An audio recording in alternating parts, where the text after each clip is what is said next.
why did you make the decision to take out Maduro this morning? And what was Maduro doing when our guys came in on him?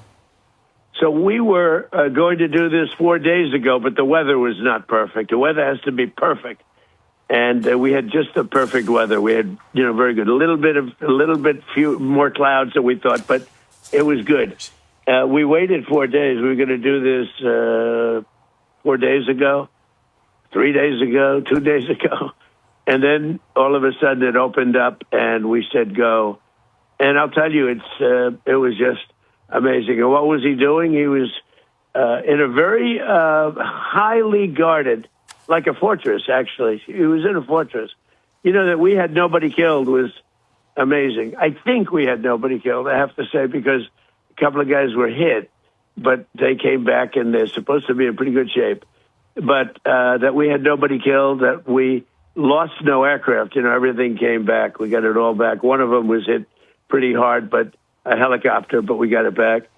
But it just was the right time to do it. We had to do it because it's a war. We're losing 300,000 people a year. We don't lose that much in a war, okay, if you look. And we had to do it. But he was in a house that was more like a fortress than a house. It had steel doors. It had what they call a safety space where it's, solid steel all around. He didn't get that space closed.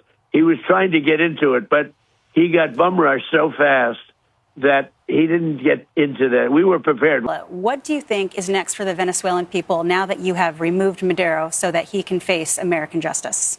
Well, we're making that decision now. We can't take a chance on letting somebody else run and just take over where he left off.